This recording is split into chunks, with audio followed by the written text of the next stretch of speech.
Kiai Telengsing dimarahi Sunan Kudus dikira membuat kendi asalan. Kejadian yang menggemparkan terjadi di daerah Kudus jauh sebelum berdirinya kerajaan Islam di Demak. Kanjeng Sunan Sungging sendiri yang mengalami peristiwa itu. Saat Kanjeng Sunan Sungging bermain layang-layang pada suatu hari, dia memiliki keinginan untuk melihat seluruh Nusantara.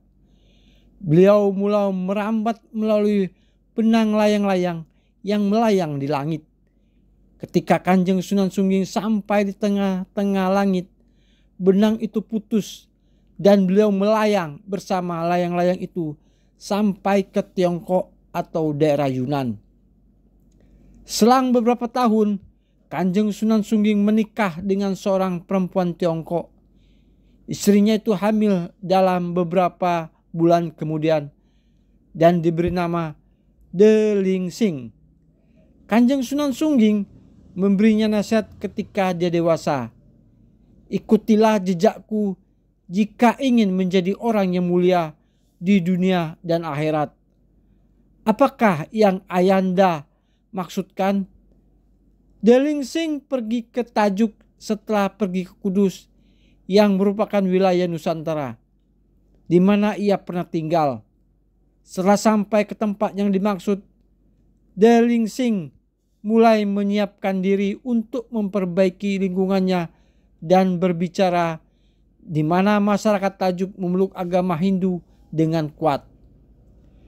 Sekitar awal abad ke-15, Lingsing tiba. Dia pergi ke Pulau Jawa bersama Laksamana Jenderal Cheng Ho. Dalam sejarahnya, Jenderal Cheng Ho yang beragama Islam datang ke Pulau Jawa untuk bersahabat dan berdagang untuk menyebarkan agama Islam.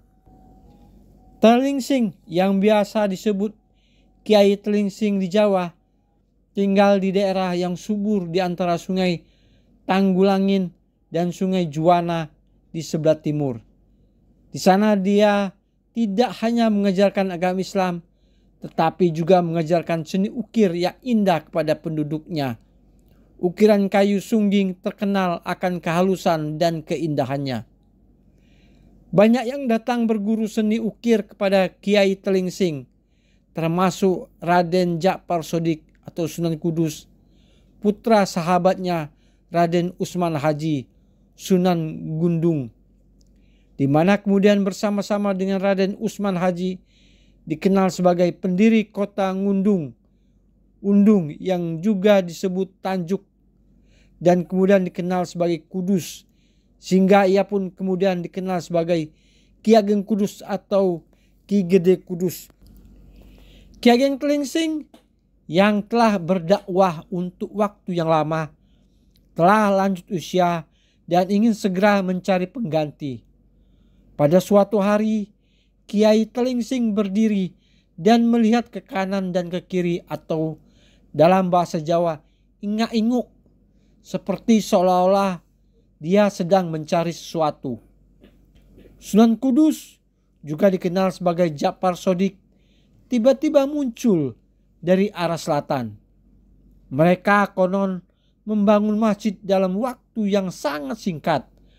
Bahkan ada yang mengatakan bahwa masjid itu muncul sendiri.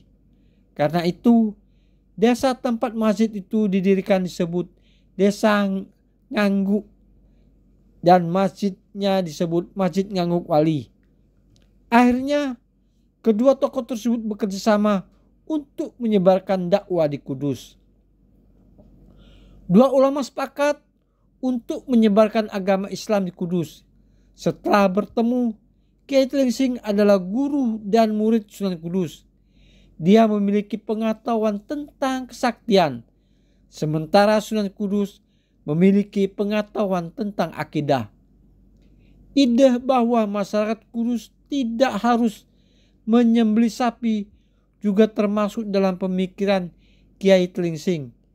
Itu untuk menarik simpati warga, menyebarkan Islam dengan menghormati kearifan lokal, dan menyebarkan agama Islam. Tidak dilakukan lagi banyak orang kudus yang beragama Hindu dan Buddha pada waktu itu. Namun Kiai Tlingsing dan Japar Sodik akhirnya berhasil menyebarkan Islam di Kudus. Sunan Kudus akan menerima tamu dari Tiongkok. Kemudian Kiai Tlingsing dipanggil untuk membuat kenangan untuk para tamu. Kiai Tlingsing membuat kendi yang berisi kata-kata yang indah. Kendi itu segera diberikan kepada Sunan Kudus.